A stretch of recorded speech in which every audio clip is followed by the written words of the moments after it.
Hello, everyone, and welcome to Bahrain Now, your source of local initiatives, happenings, talents, and trends. I'm your host, Khalid Hidris, here to walk you through our exciting lineup of segments and personalities from around Bahrain.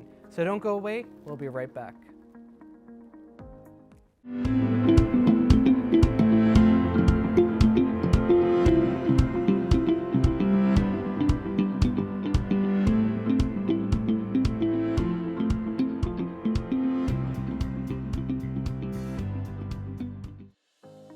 Ladies and gentlemen, today we're joined by Yusuf Zemin, the president of Manama Club, a coach, a businessman, who turned his passion in sports into a story of success, an example that shows that commitment and persistence may lead us to a better future. And he's here to tell us the story all by himself. Thank you so much for joining us today. Thank you very much for the invitation. Manama Club, from the name we know it's one of the biggest club. It carries the name of the capital of Bahrain, a club that is over 70 years old. It's been one of the leaders in the industry, sports industry. So we have more than one sports, 4 sports actually, and we're competing in all sports. So that's basically Manama Club. And can you tell us a little bit about what the most popular sport is, which is played there? It's basketball. Everyone is passionate about Manama Club basketball.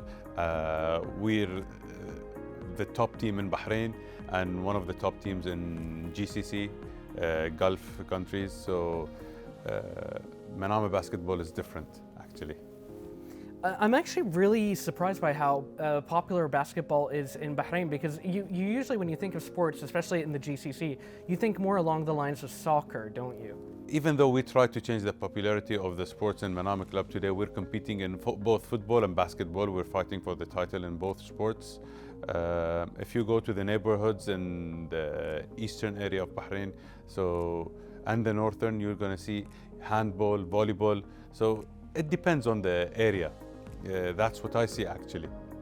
And what about you? How did you get involved into sports, and what's your personal favorite? I don't think there is a specific date or age that I got passionate about sports. I was born, raised in a house, in a family that loves sports, that has been in the sports for a very long time. So it actually grew up in me. So we had football always on the TV, even though our days there were no satellites. We had one channel. So Bahrain 55 was our favorite channel, watching the sports for the whole week, especially the Premier League. And we grew up in neighborhoods, so we were spending hours and hours in the neighborhood playing football. And especially in our neighborhood, we had the legends of Bahrain basketball living there. They used to play every day for hours, so we were kids just watching them, enjoying them. That's amazing. So you basically got front row seats. Yeah. So how did you actually get involved with the Manama Club itself?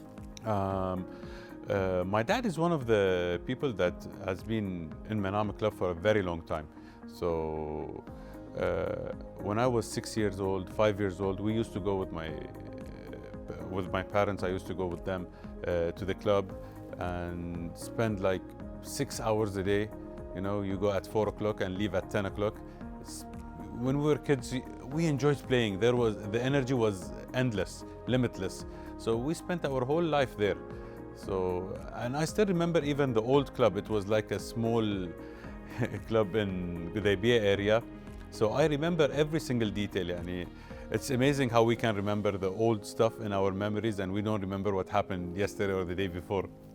Yeah, certain things just kind of shape you as a person, don't they? Yeah, exactly. And Manama Club has a big part of our lives, especially our society. Manama Club is just a society. It's different from other clubs. And can you tell us specifically what makes it so different? Because I'm really sensing there's a strong sense of community. It is a very strong sense of community. We have a very close community. Even though I'm the president, but I've been a fan, I've been passionate. I was in the stands one day. I was jumping, shouting with everybody else. I have a very close connection with the fans. So on social media, they can message me and I reply to everybody. They can call me, whoever has my number, and some people take my number from others. So I like to interact with the people because I feel that's my place, even though I'm the president. And one day I'm going to leave the place for someone else, and I'm going to be the fan that I used to be again. So it's a community. It's different. Manama Club is different than other clubs. Everybody knows everyone there. It's really interesting, actually, to hear you talk about the fact that, you know, you might go and be a fan somewhere else. I mean, it really perpetuates that whole, like, longevity of these clubs. I mean, they seem to last for quite a while, don't they? Yeah, it's the thing is, our parents passed it to us.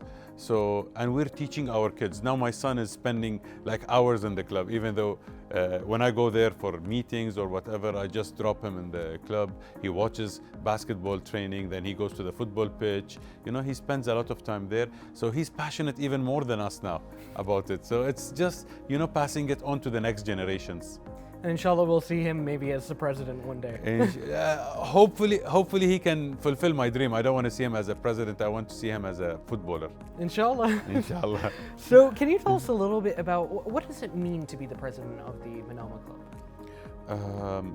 To be honest, I'm one of the people that did not plan his life. So I never planned to become the president. I always was passionate about playing, becoming a professional footballer. I always had that in my dream, but my life was basically is just chapters, and it's all made up with coincidence. I'm not going to sit here and become perfect and tell you that I planned all this and it was part of my plan. Even becoming a president, you know, it happened like very fast that I wasn't even prepared for it in the beginning. But you know, the young generation in Bahrain, we're prepared for everything. Yani we're ready for everything. Not prepared, we're ready for everything. So it just came because the ex-president, he resigned, and then, you know, it came down to me. So it's just coincidence. Yani my whole life was about chapters of coincidence. Can you tell us, like, what is your day-to-day? Like, what is your responsibilities actually include as a president? Actually, before being a president, I'm an athlete myself, till now. So I'm a triathlete, I'm a marathon runner. So these last few days, or actually the last couple of months, has been crazy. It was like a roller coaster. We've been competing in many competitions. So I never thought competing and fighting for the top spots is very hard. Yani mentally, physically, it's not easy. So it takes a lot of time. Yani I wake up every morning, I drop my kids to school, and I insist on dropping them myself and picking them up, because that's the quality hours that I have with the kids. Then I try to find the time to do my training. Yani even though the last couple of months I've been very lazy with training, I've been spending more time in the club. Meetings, planning on daily basis, how we can help support the team, because being in the passenger seat is not like being in the driver's seat. So today, when you compete, the players are in the driver's seat. You're in the passenger seat, so you're more stressed than them. Honestly, I mean, I find it amazing that you can manage all this, mashallah, like you're a family man, and then you've got the athletics, and then you're also a businessman as well. How do you find the time? I have a friend that he always tells me this. He asks me always, how many hours a day do you have? Are you sure you have same number of hours? I tell him, I think I sleep less than you. But if there is a way, there is time. You can make time for everything. Yani 24 hours a day is a lot. How many hours do we sleep? 7 hours a day? 8 hours maximum. Still, we have 16 hours. A lot can be done in 16 hours. 8 hours of working, and the rest can be done, you know, training, family. But I lost the social life, to be honest. I don't hang out like others. I don't remember when was the last time I went out to fine dining even, you know? Do you miss that? Actually, I really miss it, you know? I just want the season to finish, to have some time with my friends. Even though being a marathon or a triathlete, you lose a bit of that. So my social life today is on the bike, 3-4 hours on the bike with a group, coffee stops. So that's the social life I actually have. I'm replacing it, but you still need some other type of, I have other friends that I've not been seeing them for like 7-8 months. Well, I imagine this interview will be a good excuse to them, huh? Yeah, yeah. Well, actually, I had a message now from a friend. He was like, when? When? Come on. Well, I mean, it is great though that you do seem to fit in so many different things into your life, and you do know when to compartmentalize them. Now, can you tell us a little bit about your business? What do you? Is it related to sports, or is it completely different? It's two businesses actually. One of them is construction. I'm a contracting guy, and I've been working there for around 20 years now. So that's one part. That's my morning part. Then I have my other business. It's a cycling studio. Cycling, not spinning. Cycling. It's one of a kind. It's very new in the region. You'll find it in Europe and US, but it's very new in this region. It's a smart training center that you do virtual training, virtual cycling actually. That's very interesting. Could you tell us a little bit about the specifics of that? Yeah, it's stationary bikes. It's the actual bikes that you use on the roads. We fix them on smart trainers connected to tablets, and there are specific apps that we can use. One of them is a very big app that has over 3 million users online, that you can see people online 24/7 from all around the world. All professional cyclists in the world use this application, train indoor. So it's very nice because all the beginners and the professional athletes can train together. You can be on the road in New York and you suddenly see world champion is riding there, and you just join and you chat with him even while riding. So it's very nice, and you can do your trainings as well. There are interval trainings, there are high performance training, there are easy rides. It's for everybody. So that's the nice thing about it. I mean, it's great that it's so accessible. And actually, speaking of accessibility, to go back to the Manama Club, I mean, how does the membership work? So, for example, could I just go and be like, hey, I want to join? Yes, of course. We have an application. You just fill in the application and sign it by two members, actually not even two board members that nominate you. And you pay your annual fees, and that's it. And it's a very reasonable price for per year, per annum. So it's just very simple, very straightforward. And I would love to see more people having the memberships of the clubs. You should support your club. It's not supporting just going in the stands. You have a vote. So you have to pick who to be in the board for future. It's not only Manama Club, it's everybody, all other clubs. So I'm one of the people that I'd love to see more members and clubs. And even it generates more money for the club that can be spent on the younger generation, build new facilities in the clubs. So that's even a good way of generating money. I've noticed that there's a lot of talk about, like, for example, these days, I mean, you're seeing kind of less people join the club. How do you feel about, what does that make you feel about the current generation? Like, what do you think is stopping people maybe from joining the club? It's the lifestyle. The lifestyle changed. If you go back to the late 80s, beginning of 90s, or during the 90s, and even beginning of the 2000s, in our days, we didn't have social media, we didn't have video games, a lot of video games. So we didn't have TV, satellites. So we had to do other activities. It's either play football in the neighborhoods, on the roads, wait for the bus to go to the club. But today, there are a lot of activities happening, a lot of stuff happening. Back in our days, there were like 4 sports in Bahrain. Today, you can have over 50 sports. You can do whatever you love. So bringing the new generation into the sports, it won't be an easy task. Even for the next generations, it's even harder. You see kids spend hours on iPads. So it's not easy to take them out.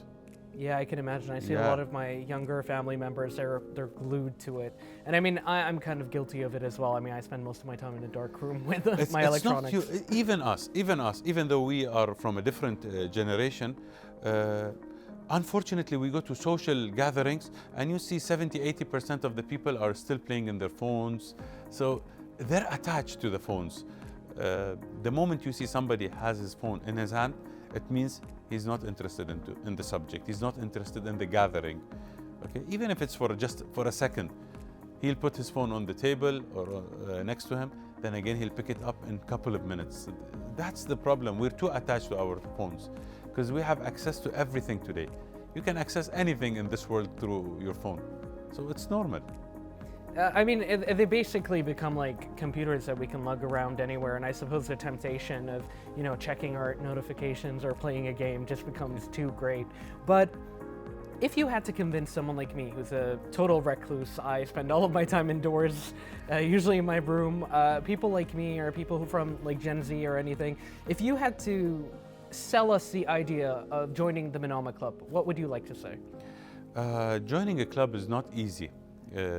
Easy task, especially nowadays, because you see fans, they are passionate about their clubs. It's not that they're going to pick a club in Bahrain, especially in Bahrain, it's generations.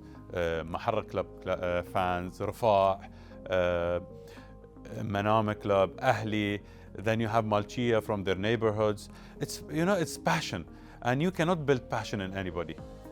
They should have it. You can improve it. You can add spices to the passion, but you cannot install it. You know, I see that. I have two kids, they're brothers. One of them is very passionate about sports and the other has no interest in sports so far. So I hope so it grows in the future. Okay, he started, you know, but he's not like his brother, so it's normal. It's normal. Yeah, different people generally have a lot of different priorities, but you know, it is really refreshing to hear a very truthful approach, like you're talking about, like the generational interest as well. And I mean, that's almost like a historic thing, because even on the cars you see sometimes the stickers for the clubs. So it's very interesting to see that even when you're just out driving. But we still have an opportunity. Together with the board members in Manama Club, it's a very young board. We're trying to change the idea even of investment. All days, Manama Club, I'll talk about it as if it's like Rome. Rome wasn't built in a day. Even Manama Club, even other clubs. So this club has been built over years. So adding shops, rental, so the ideas keep changing. But it's the whole idea, the industry, it's the society in Bahrain. Today, it's very hard to find sponsors in Bahrain. So someone like you, for example, we should approach you throughout sports marketing. You have, for example, interest in cars. So we can approach people to have like car sponsorships, collaborations with other businesses. You know, it's not only cars, and it's just an example. Other businesses, we have to build this in the industry. We're doing our best, but it will take time. Maybe it's not going to be in our days, but the next board and whoever's coming next. So the people, the outside people, they have to change. For example, we had a final match yesterday, golf. We're competing in the Asian competition, Super League, West Asian Super League. So yesterday we had the final against Kuwait in Bahrain. Unfortunately, we lost the match. They're one of the best teams in, they're champions of Arab competition. Oh, no shame in losing. So yeah, we fought very hard. We went out, our heads were high. So we had a lot of, investors in the match. We're trying to approach people, trying to change the ideas. A lot of people loved the idea. They were like, it's the first time we attend a basketball match, and it's amazing. We see 2,000, 2,500 fans, kids passionate, shouting, crying for losing.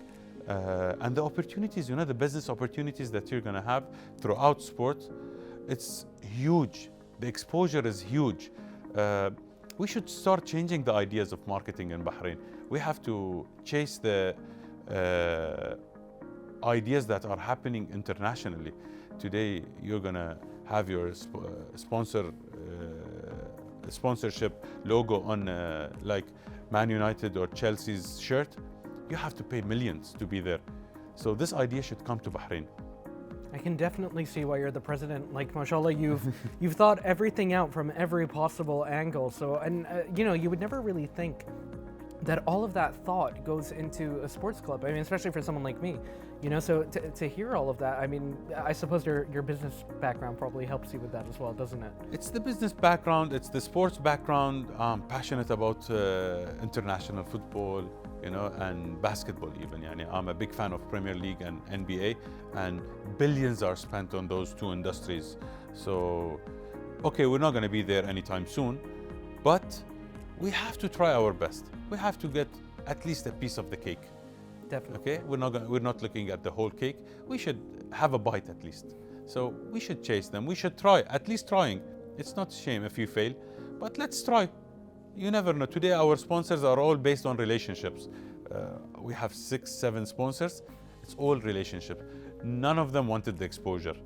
Even though I've been competing for 6 months, traveling, Bahrain, Kuwait, Qatar, Saudi, we competed all there, and in 2 weeks time we're gonna go to Dubai, and we're gonna, because we qualified to be one of the top 8 teams, final 8 in the Asian competitions, the Super League.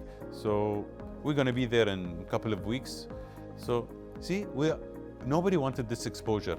It was all based on relationships. You know, the board members, myself, my colleagues, even the people working in the club, everybody's trying really hard to raise money actually to build this club. That's amazing to hear, and I really hope that everything in Dubai goes amazing, and I hope to hear success from you guys very soon. Inshallah, we had the support of General Sports Authority. We had support of the Olympic Authority, especially Sheikh Isa bin Ali. He's been a big supporter of us. He really helped us. He's been checking on us on daily basis. Yani, he wants Manama Club to show the real value of Bahraini teams when competing in international competitions. So when we compete in international competitions, we don't look at the name of Manama. We look at the flag that we have on our chests. So it's not only us, even other teams. But he's been a big supporter of us. So that's why we give 200% to make him proud. Amazing, amazing. And thank you very much for joining us today. I feel like I personally learned a lot. So thank you so much for your time. And I hope you guys have all of the success in the future. Thank you very much. And thank you for having me here. And hopefully the sport industry will go to different levels, especially having Sheikh Nasser, Sheikh Khalid supporting the whole industry. I can see a great future for the sports in Bahrain. It will take some time. People should be patient.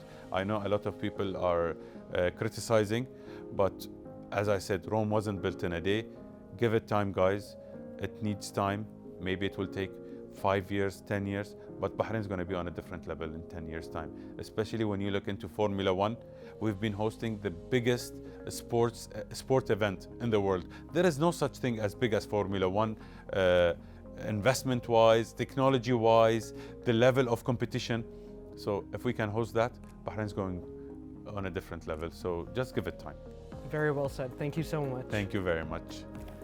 So, ladies and gentlemen, if you're looking to get involved in local sports, Manama Club might be what you're looking for. Stay tuned, and we'll be back with more.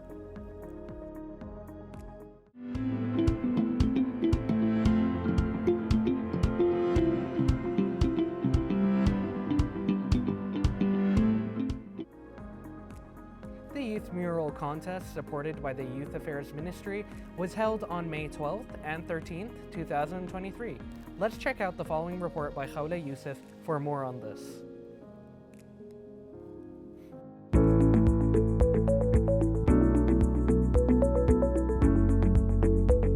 Graffiti artist Mahmoud al-Sharqawi and Arif Ghulum were out aspiring artists in the kingdom to sketch and spray murals in a colorful competition supported by the Youth Affairs Ministry.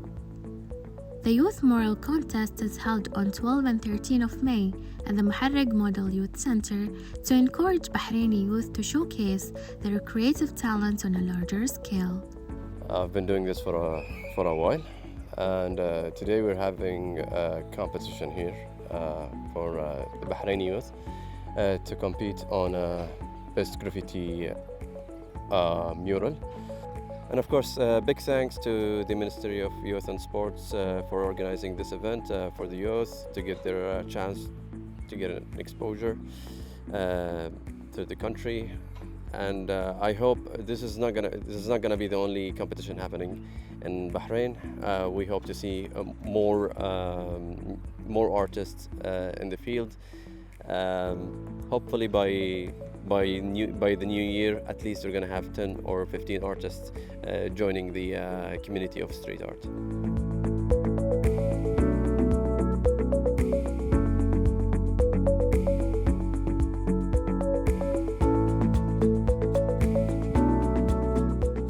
The artist here at the event of Jarariyat Shabab. I'm one of the contestants. So basically this event we're having here is about street art and about the whole youth of Bahrain. That's the current theme. The whole idea here is to support young artists and local artists here in Bahrain. This event is sponsored by Color Maze and the Youth Center. It's also been made by the Weirdos crew, who are also street artists, local street artists here in Bahrain that are very talented, and they wanted to show support to the other artists here as well. So I'm here as a contestant, and my work is basically revolving around youth in Bahrain, and I wanted to show kind of our side in art.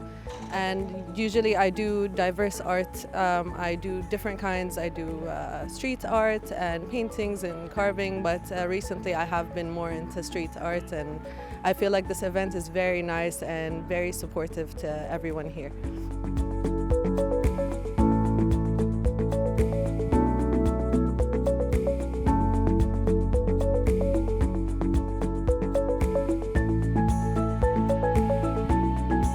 Today we're gathered here for the event of this art event competition that's bringing us all together.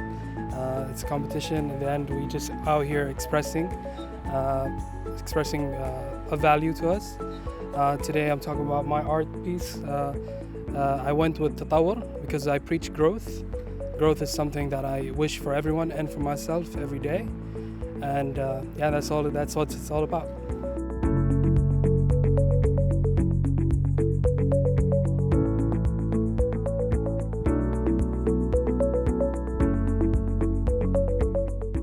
The urban artist style can be spray, painted or stuck-on, or even created as a street installation. It has flourished over the years, and artists from all over the world began to gain recognition for their colorful designs.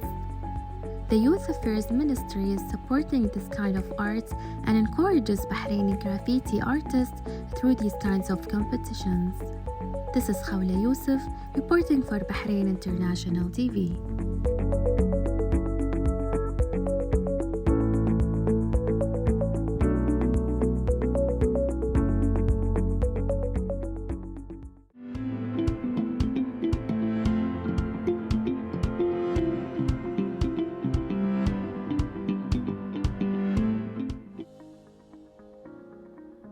The Ministry of Youth held an exciting event, the Youth Mural Contest, at Maharrag Model Youth Center, with the participation of many Bahraini talented artists and aspiring artists, during which they sketched and sprayed fascinating murals in a colorful competition. To speak more about the splash of colors, we have with us in the studio today graffiti artist Mahmoud Al-Shargawi, who is also an organizer of the event, and artist Rawan Al-Sayrafi. Hello guys, welcome to the show. How are you guys doing? Okay, thank you. So Mahmoud, I'd like to start with you and ask you, can you tell us a little bit about what the event represented? Well, the event was organized by the youth Maharrag Youth Center. The idea came from a friend of mine, Arif as well. Arif known as Aifu. He reached me. I was like, why don't we do a graffiti event and a competition so we can bring the youth to compete and to jam with each other in this event. And that's pretty amazing because like graffiti can be quite a communal form of art, especially with the way that it is basically anywhere that we look around us, like especially in urban settings. Now, Rawan, I'd like to ask you about your participation in this event. All right, so generally, I'm a very diverse artist. I don't like to limit myself in art. I like to explore different kinds of creativity and how to kind of express that. So other than canvas paintings, carvings, and digital art, I recently got into graffiti and street art as well. So I feel like being a part of this community, it's very different because you get to express yourself in a different way and everyone has their different styles. So I really did appreciate having this event organized by the ministry and having everyone support it as well. That was amazing to see. So my participation, I got to kind of express my way of how Bahraini youths generally can be shown. Like, for example, each different artist was able to create something very different, and it was nice being with them in that same environment and kind of socialize with them and network and everything.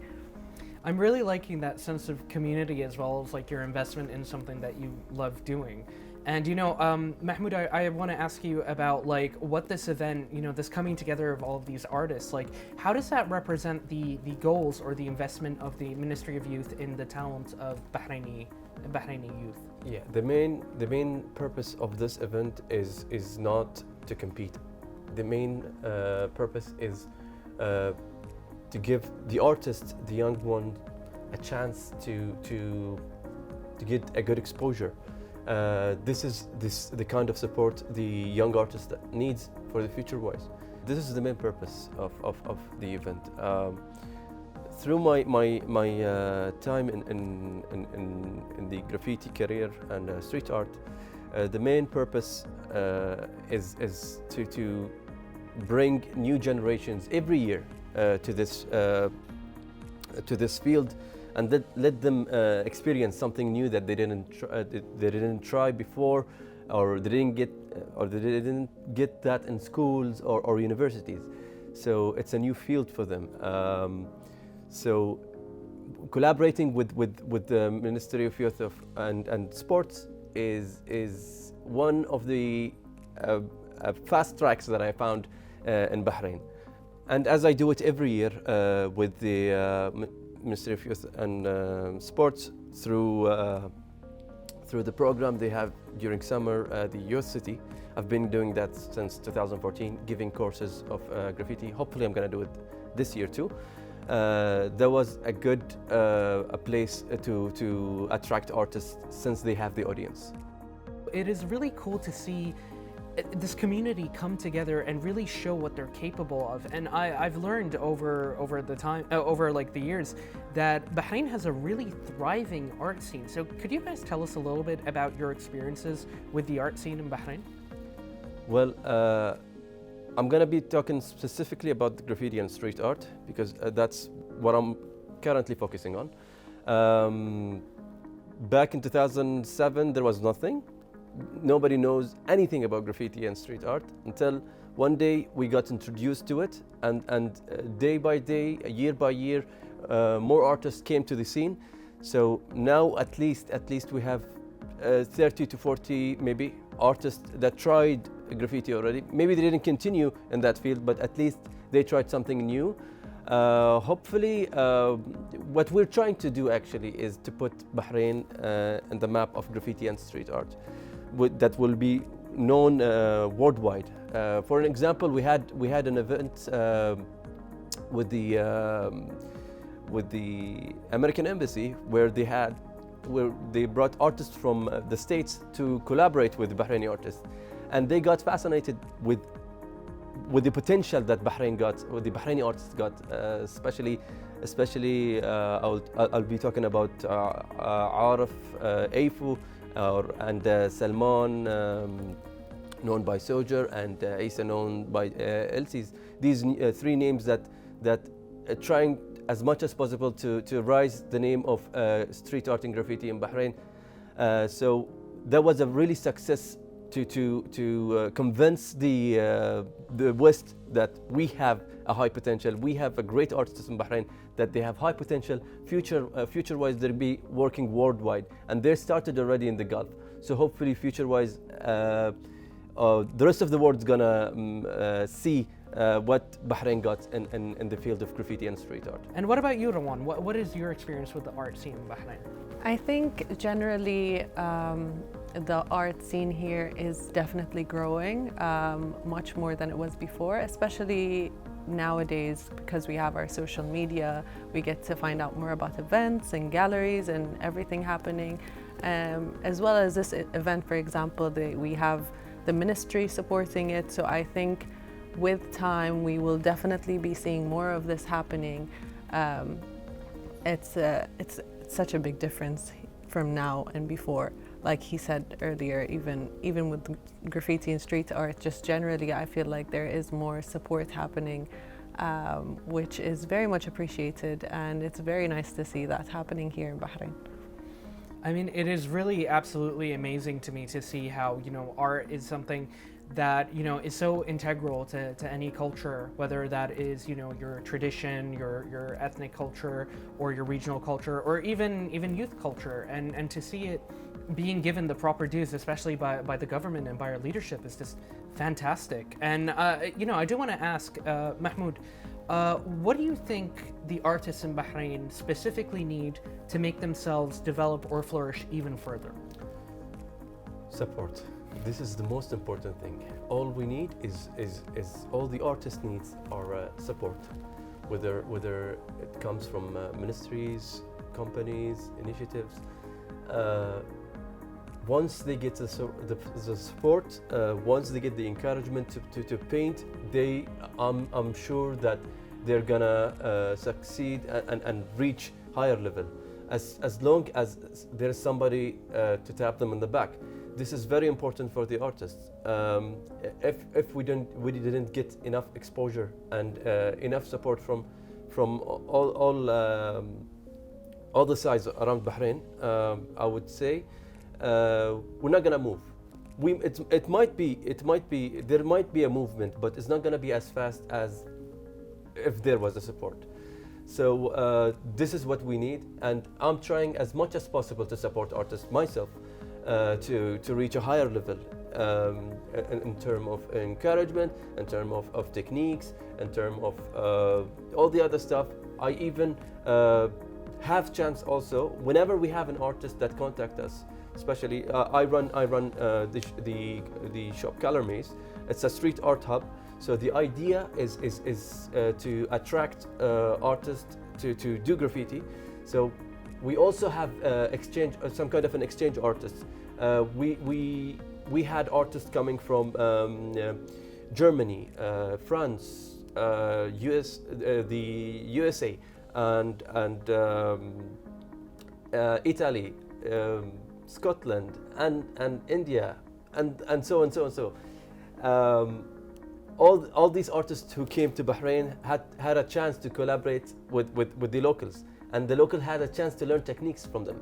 So it's a good, I would say, translate for the artists to be around and share their experience to the locals. Hopefully, future-wise, we're gonna send artists outside to experience how it goes on maybe Europe, maybe I would say Africa.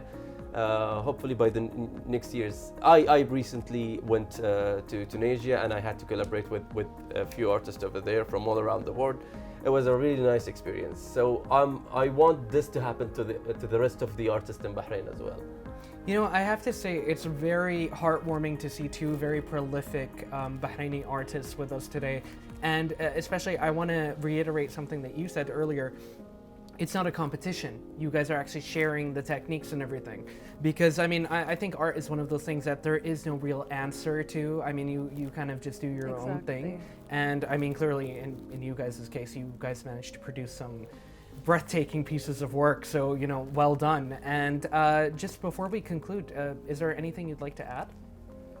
Well, I'd like to thank the Ministry of Youth and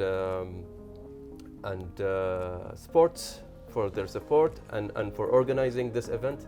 I would like to thank Muharraq Youth Model Center as well for giving us the chance to use their walls.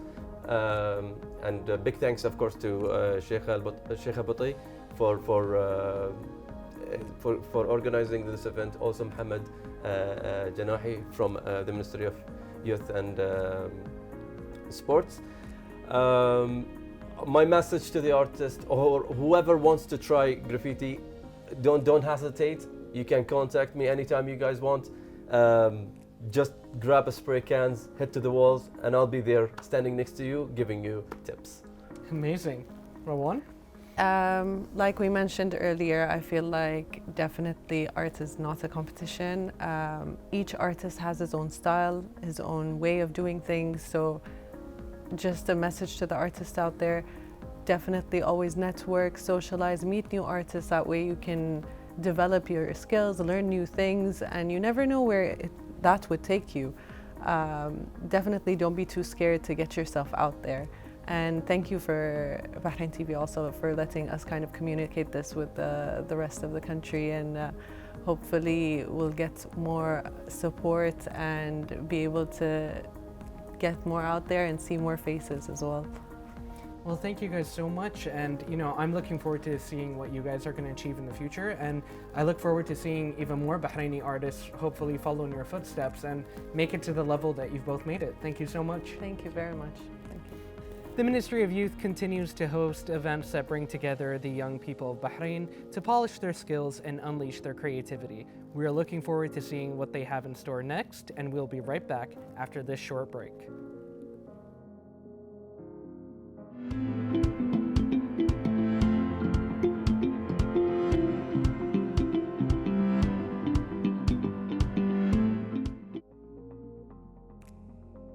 Manama Gold Festival kicked off. Check out the following report by Khawla Yusuf for the highlights of the event.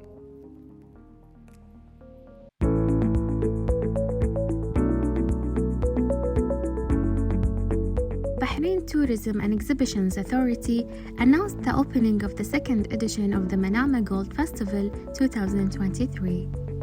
The festival kicked off from April 13 until May 27, with participation of more than 300 gold shops in the Souq al-Manama. It's quite impressive, compared to the last time.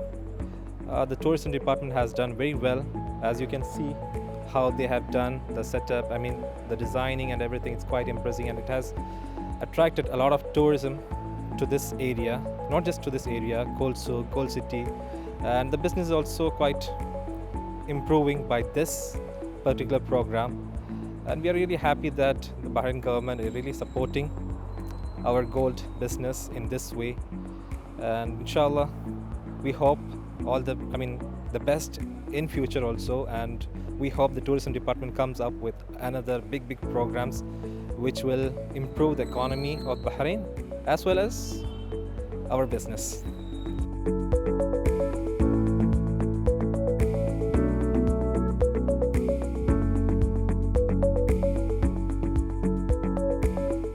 I'm very happy and proud to be among you. We find very good opportunities, very nice designs, and of course we have a huge selection of 24 carats and 18 carat golds with very typical, I would say, Arabic but Bahraini design, and I think we can, as a man also, we can find our way to please our partners.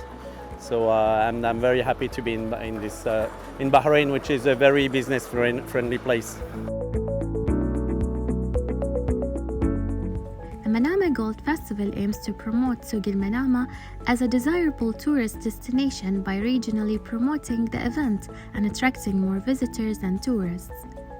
This chapter highlights the kingdom's long history in the gold industry from Souq al-Manama, as well as the fact that Bahrain was the first in the region to establish clear regulations for the gold industry, organized production, and adopting sporting practices. This is Khawla Youssef reporting for Bahrain International TV.